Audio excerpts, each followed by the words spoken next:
राजनीति से प्रेरित है, ये बात समझ में आती है। उसी प्रकार वर्ग पे लड़ाना हो, जाति पे लड़ाना हो, भाषा पे लड़ाना हो, प्रांत पे लड़ाना हो, इस चीज की संभावनाएं भी कम होंगी। तो मैंने जो चौथा पॉइंट कहा था ना कि सामाजिक समरसता की दृष्टि से भी उचित है। भाई एक बार चुनाव हो गया, अब 4.5 साल ईमानदारी से काम करो। मगर अगर अब आप देखिए दिल्ली का चुनाव था तो क्या बोले केजरीवाल जी कि हरियाणा ने जहर मिला दिया कि उन्होंने, तो कुछ भी बोलने लगेंगे सिर्फ इसलिए कि वैमनस्य पैदा हो जाए दिल्ली और हरियाणा के बीच में। तो प्रांत के बीच में लड़ाई करवा दो, वर्ग के बीच में लड़ाई करवा दो, भाषाओं के बीच में लड़ाई करवा दो। अगर हमें इन चीजों को भी नियंत्रित करना है और स्वस्थ राजनीति की तरफ बढ़ना है तो उसके लिए भी ये 1 नेशन 1 इलेक्शन बहुत आवश्यक है। 1 इलेक्शन होगा तो क्या होगा, संवैधानिक दृष्टि से सुगमता होगी, एडमिनिस्ट्रेटिव दृष्टि से दक्षता होगी, 1% से अधिक का हमारा जीडीपी में बचत होगा, 1% से अधिक इन्फ्लेशन महंगाई में हमारी बचत होगी। इसके साथ जो राजनीतिक प्रतिस्पर्धा है वो भी थोड़ी कम होगी। विपक्ष के मुख्यमंत्री के साथ भी आप मिलकर काम करेंगे, क्योंकि जाकर वहां प्रचार नहीं करना है एक दूसरे के खिलाफ हर 2 महीने के बाद जाके। और समाज के अंदर भी जो लोग लड़ाने भिड़ाने का काम करते हैं उनको भी, जिसे मैं ये कहूँ कि चुनाव के समय थोड़ा सरचार्ज एटमॉस्फेयर होता है ना, ऐसा थोड़ी कहना चुनाव गलत है, पर सरचार्ज एटमॉस्फेयर होता है, उसमें जरा सा भी आग लगाना बहुत आसान होता है, वो भी संभावना कम रहेगी। तो इसे हम ये कह सकते हैं कि इस रूप में समझिए कि ये 1 नेशन 1 इलेक्शन हमें क्या संदेश देता है कि जाति, प्रांत और वर्ग भेद भ्रम को दूर भगाता है। सबके मन का भाव एक है, सबकी भारत माता है, अनेकता में ऐक्य मंत्र को जन जन फिर अपनाता है। देखो प्यारा देश हमारा आगे बढ़ता है। और मैं अंत में कहूंगा कि जितना भी विरोध करना है वो लोग विरोध कर लें, जितना भी उन लोगों को विश्वमन करना है विश्वमन कर लें। पर हमारे प्रधानमंत्री जी तो आपके इस काशी क्षेत्र के प्रतिनिधि हैं, तो वो भगवान शंकर के उस स्वरूप से प्रेरणा लेते हैं कि मैं मुझसे अनभिज्ञ आज भी जीवन भर विषपान किया है, किया नहीं विध्वंस विश्व का आजीवन निर्माण किया है। और यदि कोई भयभीत करना चाहे तो उन्होंने कहा मैं कल्याण भी करता हूं, दीन दुखी हूं पर मानव के मन में रहता हूं, सन्यासी हूं पर वैभव से दुनिया की झोली भरता हूं, शूल भरे कंटक पथ पर जीवन भर अभियान किया है, किया नहीं विध्वंस विश्व का आजीवन निर्माण किया है। और आगे जरूरत पड़ी तो प्रलयंकर हूं महाकाल मन पापों का अवसान किया है, किया नहीं विध्वंस विश्व का आजीवन निर्माण। और अंत में मैं ये भी ऐड कर देना चाहता हूं कि वही लोग हैं जो इस एक देश को नहीं, ये तो इस देश की संस्कृति को समाप्त कर देना चाहते हैं, जिन्होंने कॉन्फ्रेंस की थी इरेडिकेशन ऑफ सनातन धर्म। 1 मिनट का समय लेते हुए आपको पूरा सीक्वेंस बता देना चाहता हूं। आपको ध्यान हो पिछले 7-8 सालों से अमेरिका में एक रिपोर्ट निकलती थी, रिलीजियस फ्रीडम इंडेक्स, जो लगातार भारत के खिलाफ थी। अब जब से अमेरिका में ट्रंप एडमिनिस्ट्रेशन चेंज हुआ है तो ये समाज में आया है कि उसको जो पैसा जाता था उसमें जॉर्ज सोरोस फाउंडेशन से भी पैसा जाता था, और उसकी चीफ कोई लेफ्टिस्ट इंडियन में ओरिजिन की लेडी थी। अब आइए उसके बाद एक हेनरी लुइस फाउंडेशन है, HENRYLUCE फाउंडेशन, उसने 4 मार्च 2020 को एक मीटिंग करके प्रस्ताव पारित किया कि हिंदू मेजॉरिटेरिज्म को कैसे कंट्रोल करना है, और बाकायदा उसमें आया कि इसके लिए कास्ट का इशू उठाना है। हेनरी लुइस फाउंडेशन और एक फ्रेंच इंडोलॉजिस्ट है क्रिस्टोफर शेगलर, दोनों ने अपनी रिपोर्ट 2020 में दी, और 4 मार्च 2020 से पहले इन लोगों को कोई स्टेटमेंट दिखा दीजिए। फिर आगे बढ़े 2021 दुनिया की बड़ी बड़ी यूनिवर्सिटीज में कॉन्फ्रेंस हुई, डिसमेंटलिंग ग्लोबल हिंदुत्व, यानी हिंदुत्व को वैश्विक स्तर पर ध्वस्त करना। अब आइए उसके बाद 2022 पहली कॉन्फ्रेंस हुई तमिलनाडु में, इरेडिकेशन ऑफ सनातन धर्म, हिंदू धर्म का समूल नाश।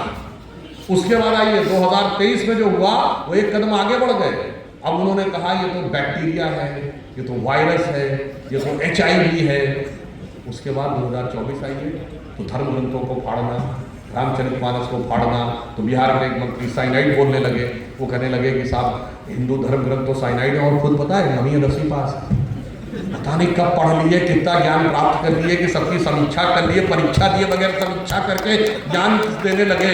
आप ये समझिए, इसलिए मैं आपसे कहना चाहता हूं, ये एक लंबा षड्यंत्र है जो बहुत दूर से भारत की उस उभरती शक्ति को रोकना चाहता है, जो कोई दुनिया में नहीं चाहता कि भारत अब उस ढंग से उभरे। हमें अपनी शक्ति के बारे में कंफ्यूजन है, मगर दुनिया के दूसरे देशों को कंफ्यूजन नहीं है। हम हनुमान जी की तरह अपनी शक्ति भूले हुए, और जो जो वो शक्ति जागृत होने लगती है तो तमाम आसुरी शक्तियों को लगता है शक्ति जागृत नहीं होनी चाहिए, लेकिन हनुमान जी की शक्ति जग गई तो कुछ न बचेंगे, तो कहते हैं सोते रहो सोते रहो सोते रहो। इसीलिए जो लोग कहते हैं ना कि भाई हिंदू जागा, वो जानते हैं कैसे जागा? अभी तक तो भाग ही रहा था। सुभाष चंद्र बोस जी गए थे तो काबुल में मल्होत्रा जी की दुकान में जाके रहे थे ना उनके घर में। आज भी मल्होत्रा जी बचे काबुल में। 1947 तक 1/3 आबादी थी काबुल में हिंदू और सिखों की, अफगानिस्तान से भागा। आप याद करिए, जो लोग बुजुर्ग हैं उन्हें याद होगा, हम लोग बचपन में खूब गाना सुना, मोरे पिया गए रंगून किया है, वहां से टेलीफोन तुम्हारी याद सताती है। अरे रंगून में 1/3 हमारा बिजनेस पे 80% कब्जा था, वहां से भागा। फिर ढाका, रावलपिंडी, पेशावर से भागा, फिर इधर ढाका चटगांव से भागा, फिर कश्मीर से भागा। भागता हुआ अच्छा लगता था, जागता हुआ अच्छा नहीं लग रहा है।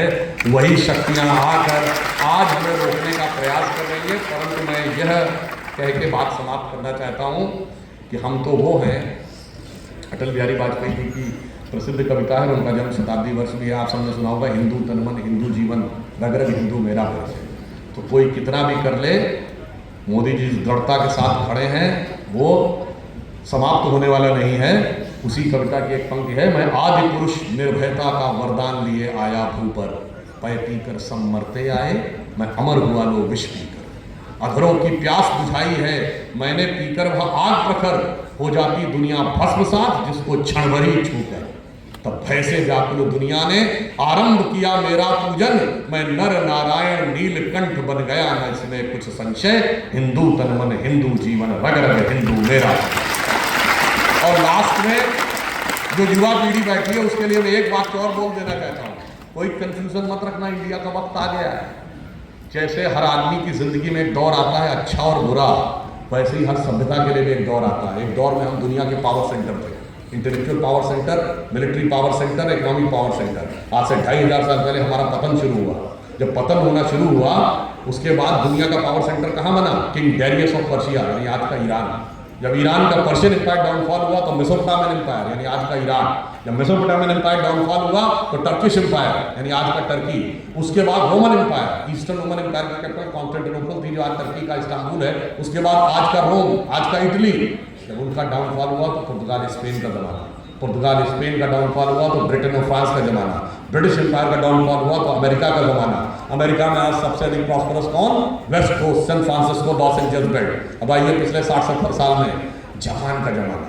फिर आइए पिछले 50-60 साल में tiny tigers of Asia Pacific, Hong Kong, Taiwan, Singapore, Macau.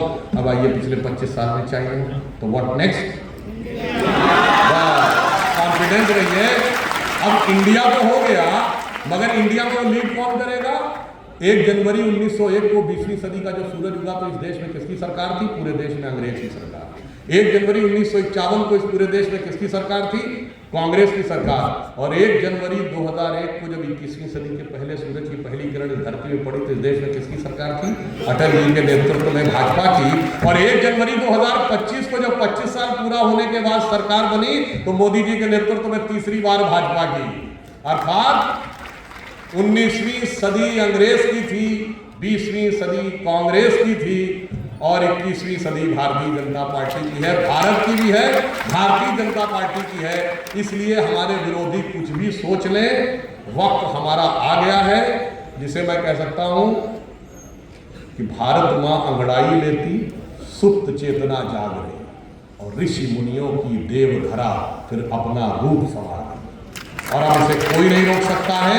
बस मैं युवा पीढ़ी से ये कहना चाहूंगा, हम दुनिया के आज बिगेस्ट कंट्री हैं in terms of population, China से आगे हैं, पर हम यंगेस्ट कंट्री भी हैं। तो कहते हैं ना, we are the biggest country and we are the youngest country, but this is not full truth, this is half truth. The full truth is we are the youngest country and the oldest civilization. इसलिए एक गौरवशाली अतीत हमें प्रेरणा दे रहा है और एक स्वर्णिम भविष्य हमारी प्रतीक्षा कर रहा है। बस वर्तमान को समझ कर चलिए। एक भारत श्रेष्ठ भारत को कोई नहीं रोक सकता कि गौरवशाली था भूत, भविष्य भी महान है अगर संभाले आप उसे जो वर्तमान है। धन्यवाद।